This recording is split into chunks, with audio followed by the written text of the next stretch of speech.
हरिओम कन्या राशि वालों, इस महीने के राशिफल में आपका हार्दिक स्वागत है। दोस्तों, मई 2026 आपके लिए एक बहुत ही मिला जुला महीना है।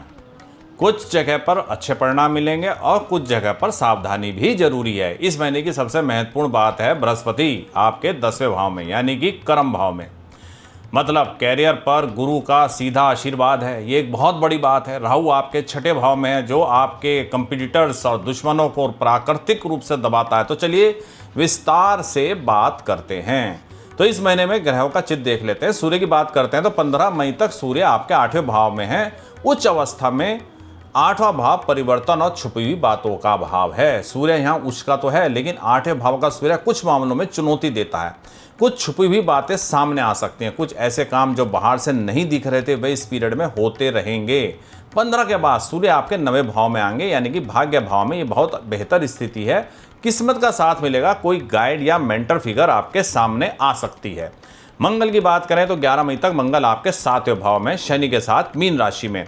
तो दोस्तों, ये स्थिति पार्टनरशिप रिलेशनशिप के लिए अच्छी नहीं है। सप्तम भाव में शनि और मंगल युति तनाव पैदा कर सकती है, बिजनेस पार्टनरशिप में भी और पर्सनल रिलेशनशिप में भी। 11 के बाद मंगल 8वें भाव में आएंगे। अपनी ही राशि में 8वें भाव में मंगल सामान्य रूप से अच्छा नहीं होता, लेकिन अपनी राशि में होने की वजह से ज़्यादा बुरा नहीं करेगा। कुछ अप्रत्याशित बदलाव आ सकते हैं, लेकिन उन्हें संभालना आसान रहेगा। बुध की बात करें, बुध आपकी राशि लॉर्ड है। 15 मई तक बुध 8वें भाव में। कुछ छुपे हुए काम होंगे लेकिन शुभ परिणाम देंगे। 15 के बाद बुध आपके 9वें भाव में सूर्य के साथ आएंगे। एक अच्छा कॉम्बिनेशन है। निर्णय स्पष्ट होंगे, दिशा मिलेगी। जो भी प्लान करोगे सही दिशा में जाएगा। बृहस्पति इस महीने आपके 10वें भाव में कर्म भाव के अंदर अपने ही नक्षत्र में है। दोस्तों, इस महीने आपका सबसे बड़ा एसेट है गुरु का कर्म भाव में होना। कैरियर पर सीधा दिव्य आशीर्वाद, जो मेहनत की उसका फल मिलेगा। पहचान जो बची रह गई थी वो पहचान मिलेगी। शुक्र की बात करें तो 14 मई तक शुक्र आपके 9वें भाव में है, भाग्य भाव में। किस्मत थोड़ी अनुकूल रहेगी। 14 के बाद शुक्र 10वें भाव में आ जाएंगे बृहस्पति के साथ। ये एक पावरफुल कॉम्बिनेशन है कैरियर के लिए। स्पेशली कोई भी नया अवसर या रिकॉग्निशन 14 के बाद आ सकती है। शनि आपके 7वें भाव में, मीन राशि में। 17 मई तक शनि अपने नक्षत्र में रहेंगे। उसके बाद बुध के नक्षत्र में जाएंगे। 17 के बाद पार्टनरशिप में थोड़ा राहत मिलेगी। राहु आपके छठे भाव में, अपने ही नक्षत्र में। दोस्तों, ये कन्या राशि के लिए इस महीने का सबसे महत्वपूर्ण प्लेसमेंट है। छठा भाव दुश्मनों का और कंपटीटर का भाव है। राहु का यहाँ मतलब होना आपके कंपटीटर खुद कमजोर पड़ते चले जा रहे हैं, और जो लोग आपके खिलाफ काम कर रहे थे वो खुद पीछे हट गए हैं। केतु आपके 12वें भाव में है। आपका स्पिरिचुअल और पर्दे के पीछे काम करने के लिए अनुकूल समय है। तो आप देखते हैं ये महीना कैरियर के लिए किस प्रकार से असाधारण है, लेकिन रिलेशनशिप में थोड़ा सा ध्यान रखना जरूरी है। चलिए शुरू करते हैं अब आपका एनालिसिस। कैरियर की बात करें तो भाई कैरियर के लिए महीना आपके लिए काफ़ी खास है। मैं इसलिए कह रहा हूं क्योंकि बृहस्पति आपके 10वें भाव में, राहु छठे भाव में। एक पावरफुल कॉम्बिनेशन है। गुरु कैरियर को आशीर्वाद दे रहे हैं और राहु आपके जो प्रतियोगी हैं, प्रतिस्पर्धी हैं, आपके विरोधी हैं, उनको दबा रहे हैं। दोनों काम एक साथ हो रहा है तो आपके पक्ष में जा रहा है। 15 मई तक सूर्य और बुध 8वें भाव में है। इस पीरियड में काम तो होगा, लेकिन पर्दे के पीछे खुलकर आपको रिकॉग्निशन कम मिलेगी। लोग दबी दबी बात कहेंगे, सामने नहीं कहेंगे, लेकिन जो काम कर रहे हो एक बहुत ही मजबूत नींव बना रहा है। 15 के बाद सूर्य और बुध 9वें भाव में आ जाएंगे। तब आपका काम खुलकर दिखना शुरू हो जाएगा। जो पहले 15 दिनों तक शांत तरीके से आपने काम किया उसके परिणाम आपके सामने आने शुरू हो जाएंगे। 14 के बाद शुक्र भी आपके 10वें भाव में आ जाएंगे बृहस्पति के साथ। ये 14 मई का समय कैरियर के लिए पूरे महीने का सबसे अच्छा समय है। कोई भी बड़ी डील हो, कोई प्रमोशन की बात हो, कोई भी महत्वपूर्ण क्लाइंट है, सब 14 के बाद आने की संभावना है। अब फाइनेंस की बात करते हैं। आपके लाभ के स्वामी हैं चंद्र, जो हर महीने घूमते रहते हैं। ओवरऑल आय का फ्लो ठीक रहेगा। 14 मई तक शुक्र 9वें भाव में है। थोड़ी किस्मत की अनुकूलता आय में आएगी। कोई अप्रत्याशित स्रोत से पैसा आ सकता है। 14 के बाद शुक्र 10वें भाव में बृहस्पति के साथ कैरियर की सीधे आय बढ़ाने का संकेत देते हैं। जो मेहनत की है उसका सीधा आर्थिक लाभ मिलना शुरू हो जाएगा। राहु छठे भाव में, लेकिन कभी कभी ये अनोखे आय के स्रोत लेकर आते हैं।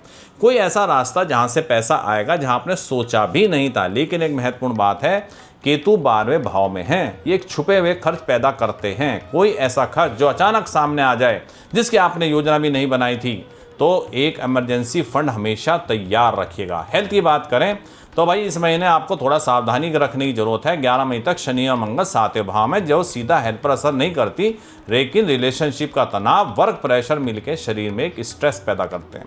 नींद डिस्टर्ब हो सकती है, बिना वजह आप जो है एंग्जाइटी महसूस करेंगे, तो थोड़ा सा मेडिटेशन करें। सूर्य 8वें भाव में 15 मई तक, आरोग्य कारक सूर्य का 8वें भाव में होना हेल्थ के लिए शुभ नहीं होता। छोटी मोटी परेशानी आ सकती हैं, पेट की तकलीफ, एसिडिटी या मौसम की बीमारी। केतु 12वें भाव में, हॉस्पिटल विजिट या मेडिकल चेकअप का समय आ सकता है। अगर कोई पुरानी हेल्थ की समस्या चल रही है तो इस पीरियड में समाधान ढूंढने का समय है। 15 के बाद सूर्य 9वें भाव में, हेल्थ में एक स्पष्ट सुधार आएगा। सूर्य 9वें में अनुकूल होते हैं, इम्यूनिटी बेहतर होगी, एनर्जी लेवल ऊपर जाएगा। राहु 6ठे भाव में है, ये वास्तव में हेल्थ के लिए एक प्रोटेक्टिव एलिमेंट है। 6ठा भाव रोग का भाव है। राहु का यहाँ होने का मतलब है कि बीमारियों को प्राकृतिक रूप से दबाना। एक प्रैक्टिकल सलाह है, 15 दिन तक खान पीन में अनुशासन रखिए, बाहर का खाना अवॉइड कीजिए, जंक फूड अवॉइड कीजिए, हाइड्रेट रहिए, रात को समय पर सोइए। छोटी छोटी आदतें आपको इस पीरियड में काम करेंगी। लव लाइफ की बात करते हैं तो भाई यहाँ पर इस महीने में थोड़ा सावधानी रखने की जरूरत है, खास करके महीने के पहले हाफ में। आपके 5th लॉर्ड है शनि, 7वें भाव में है, और 11 मई तक मंगल भी साथ में। ये कॉम्बिनेशन प्रेम के संबंधों के लिए अनुकूल नहीं है। इस पीरियड में बात करते समय शब्दों का ध्यान रखिए। जो बात पार्टनर को चोट पहुंचाए उसे बोलने से बचिए, छोटी बात बड़ा रूप ले सकती है। 14 मई तक शुक्र 9वें भाव में है, प्रेम के नेचुरल कारक अनुकूल है, तो जो भी तनाव शनि और मंगल बना रहे हैं, शुक्र उसे बैलेंस कर रहा है, मतलब कोई बड़ी समस्या नहीं आएगी, लेकिन फिर भी सावधानी जरूरी है। 11 के बाद मंगल 8वें भाव में, तनाव अपने आप कम होगा, रिश्ते में एक ब्रीदिंग स्पेस आएगा। 14 के बाद शुक्र 10वें भाव में, प्रेम के कारक और मजबूत हो जाएंगे। इस पीरियड में नए कनेक्शन भी बन सकते हैं। सगाई या विवाह की बात 20 मई के बाद का समय ज़्यादा अनुकूल है। पहले ग्रह स्थिति थोड़ी चुनौतीपूर्ण है, बाद में अनुकूलता मिलती है। मैरिड लाइफ की बात करें, सप्तमेश बृहस्पति 10वें भाव में है, कैरियर के लिए अच्छा, लेकिन मैरिड लाइफ के लिए मिला जुला संकेत। बृहस्पति की दृष्टि 7वें भाव पर रहती है, जो किसी भी बड़ी समस्या को रोक रही है। लेकिन 11 मई तक शनि मंगल की युति 7वें भाव में है। जीवन साथी के साथ छोटे मोटे तनाव संभव हैं। इस पीरियड में गुस्से पे काबू रखिए। अगर आर्गुमेंट शुरू हो गया तो रुकने में दिक्कत होगी, लंबा मत खींचेगा, बात बिगड़ जाएगी। 11 के बाद मंगल अलग हो जाएंगे। जीवन साथी के साथ संबंधों में नया सुकून आएगा। बृहस्पति की दृष्टि लगातार 7वें भाव पर है, जो रिश्तों को सुरक्षा दे रही है। 17 मई के बाद शनि नक्षत्र बदलेंगे। मैरिड लाइफ में भी एक राहत आएगी। जो तनाव चल रहे थे वह धीरे धीरे सुलझने शुरू होंगे। कुल मिलाकर मैरिड लाइफ इस महीने में औसत है, कोई बड़ा संकट नहीं आएगा। पारिवारिक जीवन की बात करते हैं। दूसरे भाव के स्वामी हैं शुक्र, जो 14 मई तक 9वें भाव में अनुकूल हैं। परिवार के साथ हाथ बेहतर रहेगा, घर में एक पॉजिटिव एनर्जी रहेगी। 14 के बाद 10वें भाव में जब परिवार के साथ कैरियर भी शिफ्ट होगा, लेकिन बृहस्पति की 10वीं दृष्टि जो परिवार भाव पर है, परिवार को प्रोटेक्ट करती रहेगी। केतु 12वें भाव में है। कभी कभी परिवार से दूर रहने की फीलिंग आ सकती है, या कोई परिवार का सदस्य दूर हो सकता है। भौगोलिक रूप से ये केतु का स्वभाव है, इसे व्यक्तिगत मत लीजिए। राहु 6ठे भाव में, बाहरी लोग या थर्ड पार्टी में कोई इंटरफ्रेंस इस महीने प्राकृतिक रूप से कम रहेगा, ये एक अच्छी बात है। कुल मिलाकर पारिवारिक जीवन ठीक रहेगा, कम्युनिकेशन क्लियर रखिए, बाकी सब ठीक हो जाएगा। गृहस्थ जीवन की बात करें, चतुर्थ भाव के स्वामी है बृहस्पति, जो 10वें भाव में अपने ही नक्षत्र में हैं। यह गृहस्थी के लिए एक अप्रत्यक्ष आशीर्वाद है। घर में ओवरऑल सुकून बना रहेगा, लेकिन शनि 7वें भाव में है 11 मई तक मंगल के साथ। इसकी वजह से घर के माहौल में कभी कभी एक तनाव महसूस होगा। छोटी छोटी बात पर रिएक्ट करना इस पीरियड में ज़्यादा होगा। 11 के बाद मंगल 8वें भाव में आ जाएंगे, तब घर का माहौल अपने आप बेहतर होगा। बृहस्पति की 10वें में से 4थी भाव पर दृष्टि है, सुख स्थान पर। घर में कोई बड़ी परेशानी नहीं आने देंगे। एक सिंपल सलाह है, घर में पीपल का अगर आसपास पेड़ है तो उसको आप जो है उस पर ध्यान दीपक जलाना ना भूलें शनिवार के दिन, और घर में नियमित सफाई करें, और नमक का जो घोल होता है उसका पोछा लगवाएं। पॉजिटिव एनर्जी आपकी चीज़ों को बहुत सहज कर देगी। इस महीने को फेवर करने के लिए क्या उपाय करने चाहिए? शनिवार के दिन पीपल के पेड़ पर गोधूली के समय आप जो है जल चढ़ाइए। पीपल के नीचे थोड़ा सा मिष्ठान चीनी भी रख दीजिए। शनि आपके 7वें भाव में, ये उपाय शनि को शांत करता है। दीपक भी जला दीजिए। दूसरा उपाय ये है कि सोमवार के दिन शिव मंदिर में कच्चा दूध और घी शिवलिंग पर अर्पित करें। शनि का सीधा संबंध शिव जी से है, तो ये उपाय भी बहुत प्रभावी होता है। और अगर आसपास गायें हैं, गौशाला है, तो गायों को हरा चारा खिला दीजिए। कन्या राशि वालों के लिए सबसे शक्तिशाली उपाय है। और राहु छठे भाव में है, तो राहु के लिए आप दुर्गा जी का पाठ करिए, दुर्गा सप्तशती का पाठ करिए, दुर्गा कवच का पाठ करिए। राहु की ऊर्जाओं को पॉजिटिव करने का सबसे आसान तरीका है। अब इस महीने का एनालिसिस कन्या राशि वालों, मई 2026 में आपका फाइनेंस लक है 71%, लव लक है 65%, कैरियर लक है 80% और हेल्थ लक है 68%। 15 मई तक ध्यान रखिएगा। ओवरऑल आपका लक स्कोर है 71%।